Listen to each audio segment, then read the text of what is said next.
The morning air was cold in the Korean mountains.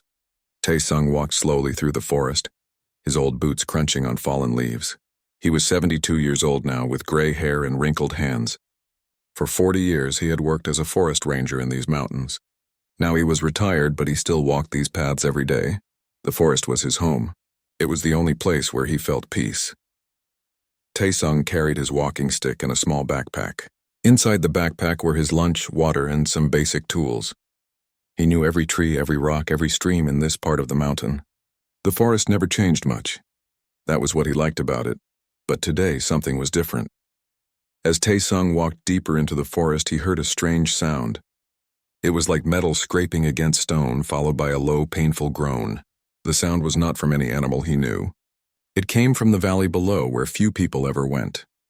The terrain there was too dangerous, full of sharp rocks and steep cliffs. Taesung stopped and listened carefully. The sound came again. This time it was louder, more desperate. Something was hurt. His ranger instincts kicked in immediately. Even though he was old and retired, he could not ignore an animal in pain. He made his way down the slope carefully, using his stick to keep balance. The path was rough and covered with loose stones. It took him almost an hour to reach the bottom of the valley. When he finally arrived, he stopped and stared in complete shock. There, lying among the broken trees and scorched earth, was a creature unlike anything he had ever seen. It was massive, at least 20 meters long from head to tail. Its body was covered in scales that shimmered with colors he could not name. Purple, blue, silver, all shifting in the morning light. It had 4 powerful legs, huge wings that were torn and bleeding, and a long neck that ended in a head with sharp teeth and golden eyes. It looked like a dragon from the old stories. But this was no story. This was real. The creature was badly injured. One of its wings was bent at a terrible angle, clearly broken. Burns covered parts of its body, and dark blood oozed from several deep wounds. Around it, the ground was blackened and smoking. Whatever had happened here, it had been violent. Taesung's first thought was to run. His second thought was to call the authorities. But as he stood there, frozen, the creature's golden eyes opened and looked directly at him. There was intelligence in those eyes, and pain. So much pain. The dragon tried to move, but collapsed with a groan that shook the ground. It was too weak to be dangerous. Taesung could see that clearly. He took a slow step forward, then another. His heart was pounding in his chest, but his hands were steady. He had spent decades working with injured animals, deer, bears, wild boars. This creature was different, yes. Alien, perhaps, but it was still a living thing that needed help. The dragon watched him approach. It did not attack. It did not try to flee. It just watched with those golden eyes, waiting. When Taesung was close enough to touch it, he stopped. "Easy now," he said softly in Korean, the same tone he used with frightened animals. "I am not going to hurt you." The dragon's eyes narrowed slightly as if trying to understand his words. Taesung slowly removed his backpack and took out his water bottle. He poured some water onto his handkerchief and gently dabbed at one of the smaller wounds on the dragon's leg. The creature flinched but did not pull away. "I know it hurts," Taesung whispered, "but I need to clean these wounds or they will get infected." He worked carefully, cleaning what wounds he could reach with his limited supplies. The dragon's blood was strange, darker than normal blood, almost black, and it glowed faintly in the shadows. Taesung tried not to think too much about what that meant. The broken wing was the worst injury. Taesung had set broken bones before, but never on anything this large. He would need proper supplies. More water, medicine, bandages, things he did not have here. He looked up at the dragon's face. "I need to go get supplies," he said, knowing the creature probably could not understand him. "I will come back. I promise." The dragon made a low sound like a rumble of thunder. It was not threatening. It sounded almost like understanding. Taesung stood up slowly. His knees ached from kneeling on the hard ground. He was too old for this kind of work, but there was no one else. If he called the government, they would come with guns and cages. They would treat this creature like a threat, not like an injured animal that needed help. He made his decision quickly. He would not call anyone. He would handle this himself. The climb back up the valley took even longer than the climb down. By the time Taesung reached his small cabin at the edge of the forest, the sun was high in the sky. He was exhausted, but he did not rest. He gathered everything he could find that might be useful. Old veterinary supplies from his ranger days, clean cloth, rope, pain medicine meant for large animals, dried meat, and all the water containers he owned. He loaded everything into his old truck and drove as far as the mountain road would allow. Then he carried the supplies down to the valley on foot, making 3 trips in total. Each trip took over an hour. His back hurt. His legs trembled with exhaustion. But he did not stop. When he finally returned to the dragon with all his supplies, the sun was beginning to set. The creature was still there, lying in the same position. Its eyes were closed, but they opened when it heard him approach. "I told you I would come back," Taesung said with a tired smile. He set to work immediately. He cleaned the wounds properly this time, using antiseptic that made the dragon hiss in pain. He wrapped the larger cuts with bandages, using almost all the cloth he had brought. The broken wing was the hardest part. He had to straighten it as best he could and create a splint using branches and rope. The dragon growled during this process, a deep sound that made the ground vibrate, but it did not attack him. When Taesung was finally done, night had fallen completely. He was so tired he could barely stand. He sat down on a rock near the dragon and opened his container of dried meat. He ate a few pieces, then, after hesitating, tossed some pieces toward the dragon. The creature sniffed the meat, then ate it in one quick bite. Taesung smiled. "Good. You need to eat to get your strength back." He threw more pieces and the dragon ate them all. They sat together in the dark valley, an old human and an alien dragon, under a sky full of stars. Taesung did not know what would happen next. He did not know if the creature would survive. He did not know if he was making the right choice. But as he looked at those intelligent golden eyes watching him in the darkness, he felt something he had not felt in a long time. He felt needed. 3 weeks passed, and Taesung visited the dragon every single day. At first, the journey down to the valley was difficult. His old body protested every step. But slowly he found his rhythm. He woke up before dawn, packed food and medical supplies, and made his way down the mountain path. He spent hours with the creature, changing bandages, cleaning wounds, and bringing fresh water and meat. The dragon was healing. Slowly but surely, the burns on its body were fading. The deep cuts were closing. Even the broken wing, though still splinted and wrapped, seemed to be mending. The dragon could move more easily now. It could lift its head without pain. It could eat without difficulty, but it did not fly away. Taesung wondered about that. The creature was clearly getting stronger. It could probably leave if it wanted to, yet every morning when he arrived it was still there, waiting for him. On the 15th day, something changed. Taesung was unwrapping the bandages on the dragon's wing when he felt something strange. It was like a presence in his mind, gentle and curious, like someone knocking softly on a door. He froze, confused. The dragon was watching him with those golden eyes. Then suddenly, Taesung saw an image in his mind. It was not his memory. It showed a vast world with purple skies and floating mountains. Creatures like the dragon flew through the air in great numbers, their scales reflecting light like jewels. It was beautiful and completely alien. The image faded and Taesung stumbled backward, his heart racing. What was that? He whispered. The dragon made a low rumbling sound. Then another image appeared in his mind. This one showed the dragon flying through space past stars and planets. Then something went wrong. There was an explosion. The dragon was falling through Earth's atmosphere, burning and spinning out of control. Then impact, pain, darkness. When the image faded, Taesung understood. The dragon was showing him what had happened, how it had ended up here. "You can put thoughts in my head," Taesung said slowly. "You can communicate." The dragon rumbled again, and Taesung felt something that might have been agreement. Over the next few days, their communication improved. The dragon could not speak words, but it could share images, feelings, and simple ideas. Taesung learned that the creature was female. He learned that her kind traveled through space, exploring distant worlds. He learned that she had been alone when the accident happened, separated from her group. Taesung began to think of her as Hana. It was a simple Korean name that meant one or flower. It felt right somehow. One evening, as Taesung sat beside Hana watching the sunset, he began to talk. Not with images like she did, but with words. He told her about his life. I worked as a forest ranger for 40 years, he said quietly. I love this job. Every day in the mountains, protecting the animals, protecting the trees. It was good work. Hana listened, her golden eyes focused on him. I had a wife once. Her name was Ji-Wan. She was beautiful and kind. We were happy together for 30 years. His voice became sad. She died 5 years ago, cancer. I was with her at the end, holding her hand. After she was gone, everything felt empty. He paused, swallowing the lump in his throat. We had a daughter, Yoonji. She lives in Seoul now, in the big city.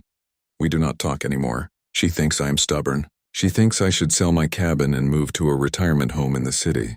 She does not understand why I want to stay here in the mountains. He laughed bitterly. Maybe she is right. Maybe I am just a stubborn old man. Hana made a soft sound and moved her head closer to him. Carefully, gently, she rested her massive head on the ground next to where he sat. It was a gesture of comfort. Taesung reached out and touched her scales. They were warm and smooth. Thank you, he whispered. From that moment on, something deepened between them. It was no longer just a ranger helping an injured animal. It was friendship. Maybe even more than that. Taesung found himself thinking about Hana even when he was back at his cabin. He worried about her during storms. He bought the best meat he could afford, even though it cost most of his pension money. He did not care. Money meant nothing compared to seeing Hana healthy and strong. Hana, in turn, began sharing more with him.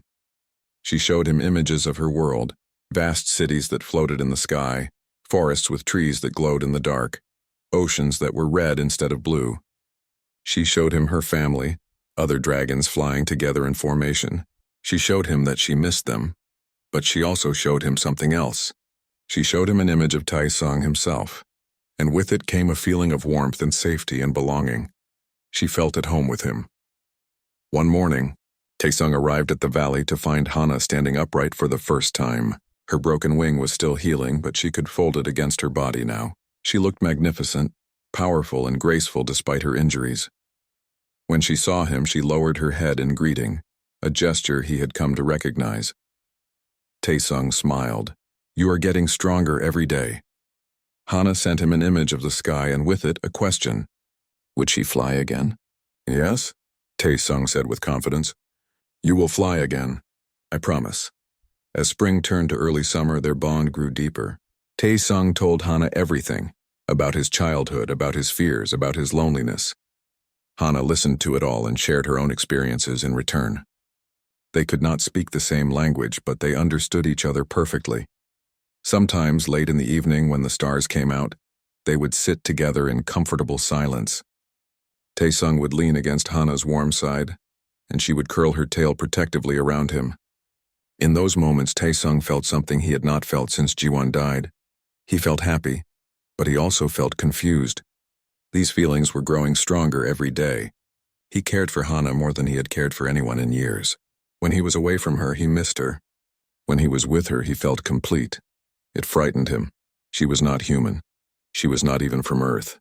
What he was feeling made no sense. He was a 72-year-old man, and she was an alien creature from another world. There was no future in these feelings, no possibility of anything real. Yet the feelings remained, growing stronger despite his efforts to push them away. One night, lying in his bed at the cabin, Taesung stared at the ceiling and admitted the truth to himself. He was falling in love with Hana. The realization terrified him. He was too old for this, too tired, and even if his feelings were real, what did they matter? Hana would heal eventually.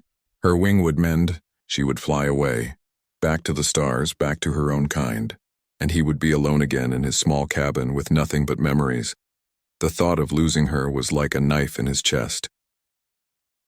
The next morning, Taesung walked to the valley with a heavy heart. He had decided to distance himself from Hana. It was the only way to protect himself from the pain that would come when she left. But when he arrived and saw her waiting for him, her golden eyes bright with happiness, his resolution crumbled. Hana approached him and lowered her head, touching her forehead gently to his chest. It was their greeting now, something that had developed naturally between them. Then she sent him an image. It showed the two of them, sitting together under the stars just like they had done so many times before. But this time, The image came with a feeling so strong it almost knocked Taesung to his knees. It was love. Pure, simple, undeniable love. Hana loved him. Taesung's eyes filled with tears. He wrapped his arms around her massive head and pressed his face against her warm scales. "I love you too," he whispered in Korean. "I know it is crazy. I know it makes no sense, but I love you." Hana rumbled deeply, a sound of contentment and joy. They stayed like that for a long time, an old human and an alien dragon, holding each other in the morning light. Summer arrived in the mountains, bringing warm days and cool nights. Hana's injuries were almost completely healed now. Her wing, though still a bit stiff, could extend fully. The burns and cuts had vanished, leaving her scales perfect and shimmering. She was magnificent. Taesung knew that soon she would be able to fly again. Soon she would leave. The thought filled him with sadness, but he tried to hide it. He wanted Hana to be free. He wanted her to be happy, even if it meant losing her.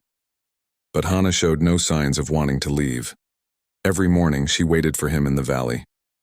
Every evening she was reluctant to let him go. She sent him images of the two of them together, always together. Taesung did not understand. Why did she stay? She was healed now. She could go home to her world, to her family. One warm evening, as the sun was setting and painting the sky in shades of orange and pink, something incredible happened. Taesung was sitting on a flat rock, eating his simple dinner of rice and vegetables. Hana lay beside him, her eyes half closed in contentment. It was a peaceful moment, like so many they had shared. Then Hana stood up suddenly. She moved away from him, walking to the center of the valley. She turned to look at him, and he felt a message in his mind, a simple word that he somehow understood. "Watch." Hana's body began to glow. Soft light like moonlight radiated from her scales. The light grew brighter and brighter until Taesung had to shield his eyes. He heard a sound like wind chimes, beautiful and otherworldly.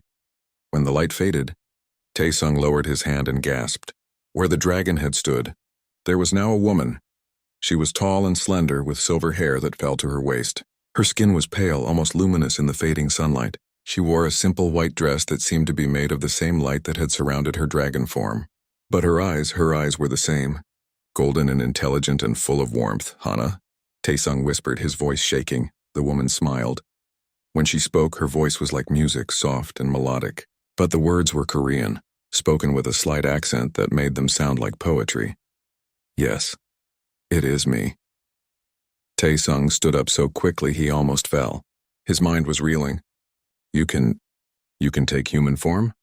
Hana walked toward him with graceful steps. "My kind has this ability. We can shift between our true form and the form of other intelligent species. It requires much energy, so we do not do it often. But I wanted you to see me like this. I wanted to speak with you properly." She stopped a few steps away from him, suddenly looking uncertain. "Does this form frighten you?" "No," Taesung said quickly. "No, you are beautiful. I did not know you could do this." Hana's smile returned. "There is much about my kind that you do not know. May I sit with you?" Taesung nodded, unable to speak. They sat down together on the rock, and for the first time they were face to face as equals. Taesung's heart was pounding. This close, he could see every detail of her human face. The delicate features, the silver eyelashes, the way her golden eyes reflected the sunset. "How long can you stay in this form?" he asked. "Several hours if I rest between transformations. Long enough to talk with you, to share things that are difficult to convey through images alone." "Why did you not do this before?" Hana looked down at her hands. "I was afraid. I did not know how you would react, and I was not sure if what I felt was real or simply gratitude for your kindness." "What you felt?" She looked up at him, her golden eyes intense. "I need to explain something about my people. We do not choose mates the way many species do. We do not care about appearance or age or even whether someone is the same species as us. We bond through the soul, through the deep connection that forms between two beings. When that bond forms, it is permanent. We mate for life." Taesung's breath caught in his throat. "Hana, from the moment you found me, I felt something," she continued. "At first, I thought it was just relief that someone was helping me. But as the days passed and you kept coming back, kept caring for me even though it cost you so much effort and money, I realized it was more than that. You gave me not just physical healing, but emotional healing too. You talked to me, shared your pain and your memories. You treated me not as a monster or a curiosity, but as a person. She reached out slowly and placed her hand on his. Her skin was warm and smooth. I have bonded with you, Taesung. You are my mate in the way of my people. I love you with everything I am. Tears rolled down Taesung's weathered face. I love you too. I have been trying to deny it, to tell myself it is foolish. I am an old man, and you are young and beautiful and from another world. What kind of future could we have? Age means nothing to my kind, Hana said gently. I am older than you, actually. In Earth years, I am 147, but my people live for thousands of years. To me, you are young and full of life, but I am human. I will grow older, weaker. In a few years, I will probably die. Hana's grip on his hand tightened. There are things I have not told you yet. My people have technology far beyond Earth's. We can extend life, heal aging bodies. If you wanted, I could share that technology with you. You could have decades more of healthy life. Maybe even centuries, Taesung stared at her in shock. That is possible? Yes, but it is your choice. I will not force anything on you. I just want you to know that age does not have to be a barrier between us. They sat in silence for a long moment, hands clasped together, as the sun sank below the horizon and the first stars appeared in the darkening sky. Finally, Taesung spoke.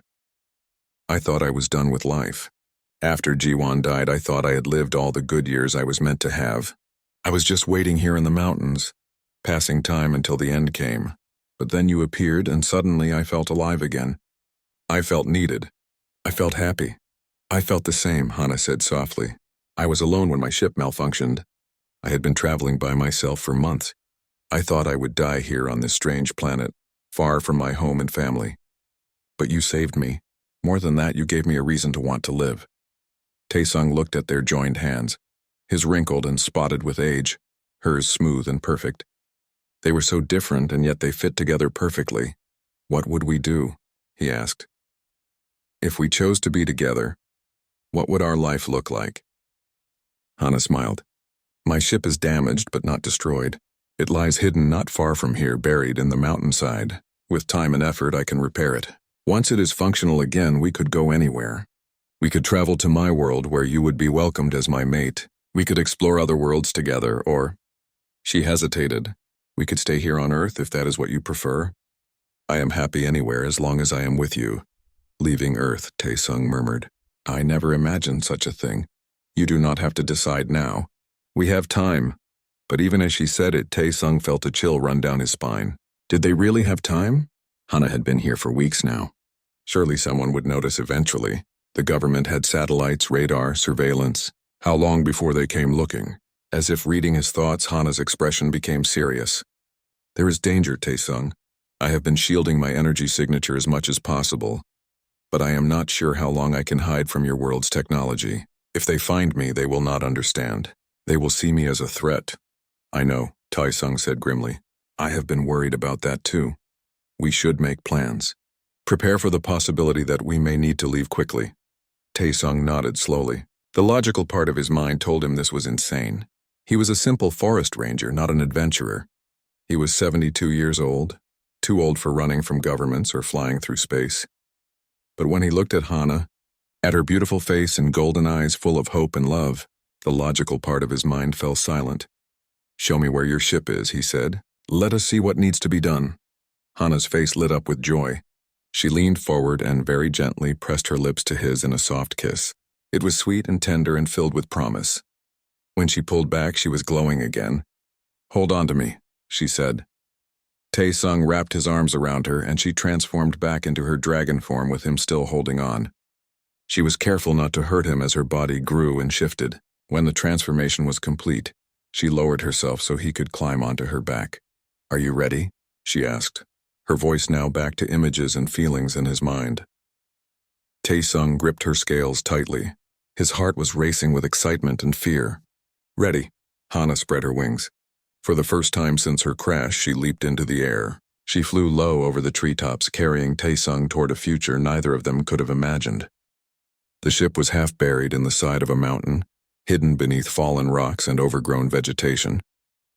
Taesung would never have found it on his own. It looked nothing like the spaceships he had seen in movies.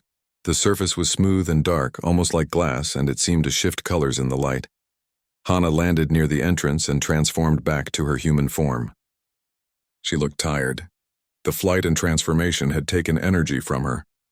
"The damage is extensive," she said, running her hand along the ship's surface. A section of the wall became transparent, showing the interior.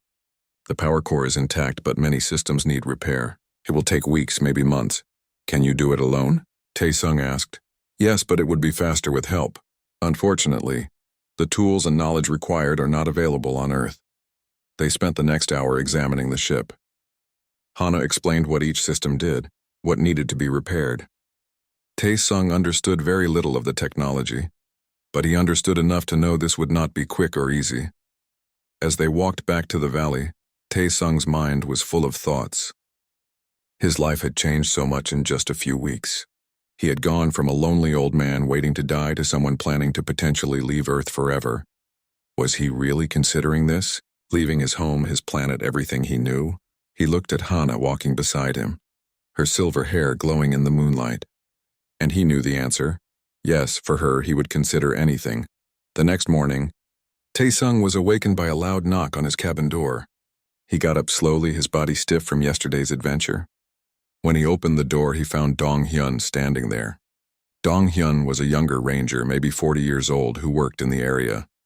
He and Tae-sung were friendly, though not close. Dong-hyun was holding a tablet and looked worried. "Tae-sung, can I come in?" he asked. "Of course." Tae-sung stepped aside, his heart starting to beat faster. Something was wrong. Dong-hyun entered and closed the door behind him. He looked around nervously as if checking for listening devices. "I wanted to warn you," Dong-hyun said quietly. "The government is searching the mountains. They have been using satellites and drones. They are looking for something." Tae-sung kept his face neutral. "Looking for what?" "They say there was an unidentified object that crashed in this area several weeks ago. They think it might be a foreign surveillance device or—" He paused. "Or something else. Something not from Earth." Tae-sung's blood ran cold. "Have they found anything?" "Not yet. But they are expanding the search. They will have teams on the ground within a few days, maybe sooner. They will cover every part of these mountains." Dong-hyun looked at Tae-sung seriously. "I know you come up here every day. I know you walk in the deep valleys where nobody else goes. If you have seen anything strange, anything at all, you should report it. For your own safety." "I have seen nothing unusual," Tae-sung lied. The words tasted bitter in his mouth. Dong-hyun was a good man trying to help. But Tae-sung could not tell him the truth. Dong-hyun studied him for a moment, then sighed. "Okay, but be careful out there. And maybe stay closer to home for a while. If the military finds you wandering around during their search, they might ask difficult questions." After Dong-hyun left, Tae-sung sat down heavily in his chair. His hands were shaking. This was happening faster than he expected. The government was coming. They would find Hana. They would take her away, or worse. He had to warn her immediately. Tae-sung grabbed his backpack and rushed out the door. He did not bother with his usual careful pace. He half ran down the mountain path, ignoring the protests from his old knees and lungs. He had to reach Hana. They had to make plans. When he arrived at the valley, Hana was in her dragon form, sleeping in the morning sun. She woke immediately when she sensed him approaching. "They are coming," Tae-sung said breathlessly. "The government! They know something crashed here. They are searching the mountains with drones and satellites. They will have soldiers on the ground in a few days." Hana stood up quickly, her entire body tense. She sent him feelings of concern and determination. "We need to hide you better," Tae-sung said. "Maybe you should stay in the ship." "Can they detect you there?" Hana transformed to her human form. She looked troubled. "The ship has some shielding, but I am not sure if it is enough against your government's technology. And if they find the ship, they will search it. Then we need to leave." "Can you repair the ship enough to fly?" "Not in a few days. It would take at least 2 weeks to make it spaceworthy. We could fly within Earth's atmosphere in maybe 1 week. But that would still leave us vulnerable." Tae-sung paced back and forth, thinking hard. "We need more time. Some way to delay them or misdirect them." Over the next 3 days, Tae-sung and Hana prepared for the worst. Hana worked day and night on the ship's critical systems, focusing on getting the engines and shields operational. Tae-sung helped as much as he could, following her instructions even when he did not understand what he was doing. They also created a backup plan. Hana showed Taesung caves deeper in the mountains, places where she could hide if necessary. They stored food and supplies in these caves. They prepared for the possibility of running. On the fourth day, Taesung saw the first drone. He was hiking back to his cabin when he spotted it flying over the treetops, a small black shape against the sky. It was moving in a search pattern, scanning the ground below. That night, Taesung did not sleep. He lay in his bed listening to the sounds of the forest, waiting for the sound of helicopters or vehicles. His mind raced with plans and fears. The next morning, he was awakened by voices outside. He got up and looked out the window. His heart sank. There were 3 military vehicles parked on the road near his cabin. Soldiers in uniform were setting up equipment. An officer was talking to Dong Hyun, who was pointing toward the mountains. They were setting up a base camp. Right here, right near Hana's valley. Taesung dressed quickly and went outside. The officer saw him and walked over. "Mr. Kim Taesung?" the officer asked, reading from a document. "Yes. I am Captain Park. We are conducting a search operation in this area. We understand you are a retired ranger who walks these mountains regularly. We would like to ask you some questions." Taesung's mouth was dry, but he kept his voice steady. "Of course. I am happy to help." Captain Park pulled out a map. "Have you noticed anything unusual in the past few weeks? Any strange lights in the sky? Any disturbed earth or damaged trees that seem inconsistent with natural phenomena?" "No, nothing like that. Have you seen any large animals that you could not identify?" Taesung thought of Hana and felt his chest tighten. "No." The captain studied him carefully. "Mr. Kim, this is a matter of national security. If you are hiding information, it could be considered a crime." "I understand. I have nothing to hide." After several more questions, the captain finally let him go. But Taesung knew this was just the beginning. They would question him again. They would watch him. If he tried to visit Hana now, they would follow. He waited until nightfall. When the soldiers were busy with their camp and not paying attention, he slipped into the forest using paths only he knew. He moved carefully, quietly, like the old ranger he was. It took twice as long as usual, but he reached the valley without being followed. Hana was waiting for him, her dragon form tense and alert. "They are very close," Taesung said. "They are questioning everyone. I cannot come here during the day anymore." "It is too dangerous," Hana transformed. Her face was full of worry. "Maybe I should leave. Fly away now before they find me. I do not want you to get in trouble because of me." "No," Taesung's voice was firm. "We are in this together. I will not let them take you. But if they find out you helped me, you could go to prison. I do not care. Without you, I have nothing worth staying free for anyway." Hana's eyes filled with tears. She stepped forward and wrapped her arms around him. "How did I get so lucky to find you?" They held each other in the darkness of the valley, 2 beings from different worlds bound together by love and now by danger. "The ship," Taesung said. "How much longer?" 3 more days for basic flight capability. Maybe 5 for the ship to be safe enough for space travel. Then we hide for 3 days. I know places deeper in the mountains where they will not search right away. We move you and the ship if we can, or at least you. The ship cannot be moved without power, but I can hide separately." They spent the rest of the night planning. When dawn approached, Taesung had to leave. The parting was painful. Neither of them knew when they would see each other again. As Taesung climbed back up toward his cabin, he heard a sound that made his blood freeze. Helicopters.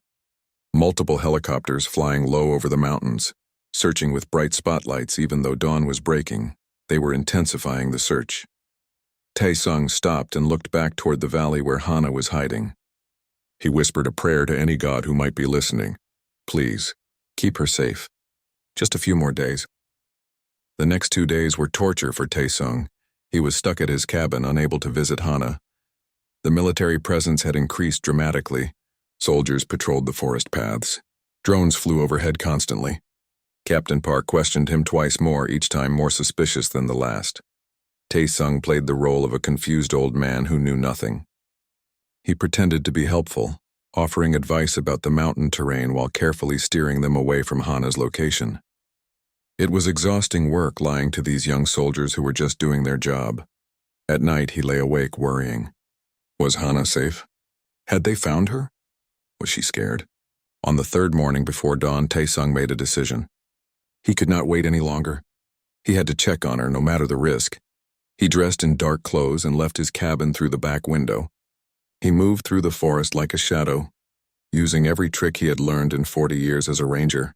He avoided the patrol routes, stayed away from the paths, and moved only when he was sure no drones were overhead. It took him 4 hours to reach the valley. When he finally arrived, his heart was pounding from fear and exhaustion. The valley was empty. Hana was gone.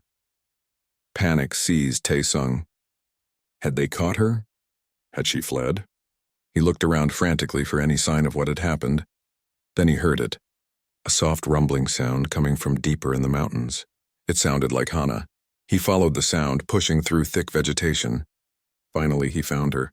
She was in her dragon form, hidden in a cave he had shown her. But she was not alone. Hana was working on her ship. She had somehow moved parts of it to this cave. Pieces of strange technology lay scattered around her, glowing with soft light. She was using her claws with surprising delicacy, connecting wires and adjusting components. When she saw Tae-sung, she transformed immediately and ran to him. "You should not be here," she said, hugging him tightly. "It is too dangerous. I had to see you. I was worried, I know. I was worried about you too." She pulled back and looked at him. There were dark circles under her eyes. She had not been sleeping. "But I have good news. The ship is almost ready. 1 more day, maybe 2. We can leave soon." Relief flooded through Tae-sung. "That is wonderful." But Hana's expression was troubled. "Once we leave, there is no coming back. At least not for a long time. The moment this ship breaks through Earth's atmosphere, your government will know. They will see it as a threat. They might even try to shoot us down.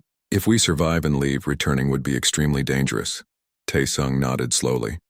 He had known this would be the reality, but hearing it said out loud made it feel more real. "If you come with me," Hana continued, "you will be leaving Earth forever. You will never see your cabin again, never walk these mountains again, never see your daughter." The mention of Yoonji hit Tae-sung hard. His daughter. They had not spoken in over a year. She thought he was stubborn and foolish. She did not understand him, but she was still his daughter. "I need to think," he said quietly. "I know.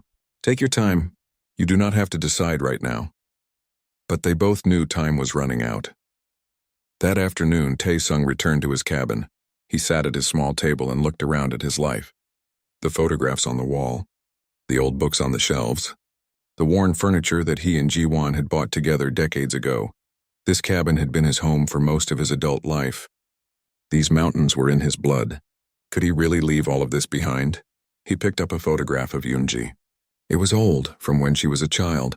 She was smiling, holding a small flower she had picked. He remembered that day so clearly. They had been hiking together and she had been so happy. When had things gone wrong between them? When had the gap grown too wide to cross? Tae-sung pulled out his phone. His hands shook as he dialed her number. It rang 4 times before she answered. "Hello?" Her voice was surprised. They almost never spoke. "Yoonji? It is your father." A pause. "Is something wrong? Are you sick?" "No, I am fine. I wanted to hear your voice." Another pause, longer this time. "Father, what is really going on?" Tae-sung closed his eyes. He could not tell her the truth, but he could say goodbye in his own way. "I have been thinking about you, about how we used to hike in the mountains together when you were young. Do you remember?" "Yes." Her voice softened slightly. "I remember. You were so curious about everything. The plants, the animals, the rocks. You asked a million questions. You answered every single one." Yoonji laughed quietly. "You were patient with me. You made it easy. You loved the mountains as much as I did back then." "I still do, Father. I cannot live there like you do. I have my life in the city, I know. And I am proud of you. I do not say it enough, but I am proud of the woman you have become." Silence on the other end. Then quietly, "Why are you saying this now?" "Because I should have said it a long time ago. I love you, Yoonji. No matter what happens, I want you to know that." "Father, you are scaring me. Are you sure you are okay?" "I am better than I have been in years," Tae-sung said truthfully. "I just wanted you to know." They talked for a few more minutes. It was awkward, painful, but also healing in a way. When they hung up, Tae-sung felt both sad and at peace. He had said what he needed to say. That evening, Tae-sung walked to the valley one last time. The sun was setting, painting the sky in brilliant shades of orange and purple. He found Hana waiting for him in her human form. "The ship is ready," she said. "We can leave tonight if you want. The longer we wait, the more dangerous it becomes." Taesung looked at her beautiful face, her golden eyes full of hope and fear. Then he looked around at the mountains he had loved his whole life.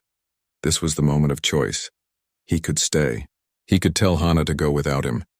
He could live out his remaining years here in the mountains, alone but surrounded by familiar comfort.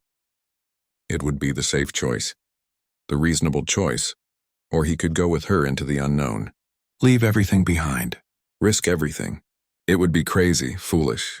The choice of a young man, not someone his age, but as he stood there, Taesung realized something important. He had been dying slowly for the past 5 years, ever since Jiwon passed away. He had been existing, not living, just waiting for the end in his lonely cabin. Hana had changed that. She had brought him back to life. She had given him purpose, joy, love. With her, he felt young again. With her, he felt like anything was possible. The safe choice would be a slow death. The crazy choice would be truly living. Taesung smiled, and in that smile years seemed to fall away from his face. "I am coming with you," he said. Hana's face lit up with pure joy. She ran to him and threw her arms around him. "Are you sure? Really sure?" "I am sure. For the first time in years, I am completely sure about something." They held each other as the last light faded from the sky. "What about your things?" Hana asked. "Do you want to get anything from your cabin?" Taesung thought about it. What did he really need? All the important things, his memories, his experiences, were inside him. The physical objects were just objects. "No," he said. "I have everything I need right here." They walked together to the cave where Hana had hidden the ship. It looked different now, sleek and whole, no longer damaged. Soft blue light emanated from it. The entrance opened like a mouth, revealing the interior. It was beautiful inside. Organic curves and glowing panels. "Nothing like human technology. Are you ready?" Hana asked, taking his hand. Taesung looked back one last time at the mountain silhouetted against the starry sky. He thought of all the years he had spent here. All the memories. All the life he had lived. "Goodbye," he whispered. "Thank you for everything." Then he turned back to Hana and smiled. "I am ready." They entered the ship together. Hana guided him to a seat and helped him secure himself. Then she moved to the pilot position. Her hands moved over the controls with practiced ease. "This might be rough," she said. "Your military will detect us the moment we leave the atmosphere. We need to be fast. I trust you." The ship hummed to life. The sound grew louder and louder. Then suddenly they were moving. The ship shot out of the cave and into the night sky like a silver arrow. Through the viewing screen, Taesung watched the mountains fall away below them. He saw his cabin, tiny and distant. He saw the lights of the military camp. He saw the entire valley spread out like a map. Then they were higher and he could see the whole region. The cities in the distance. The ocean on the horizon. It was breathtakingly beautiful. The ship shook as they broke through the atmosphere. Alarms sounded, probably from the military installations below. But it did not matter. They were too fast. Within moments, they were in space.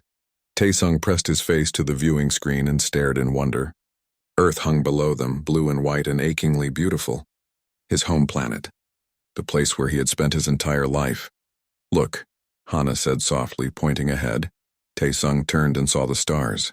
So many stars, more than he had ever seen from Earth. They stretched out in every direction, infinite and glorious. "Where do we go now?" he asked. Hana smiled. "Anywhere we want. My world first, I think. I want to introduce you to my family. Then we can explore. There are thousands of worlds out there, Taesung. Millions of wonders to see. We can spend centuries seeing them all. Centuries." The word made Taesung laugh with joy. He was 72 years old and he had centuries ahead of him. It was impossible and wonderful and terrifying and perfect.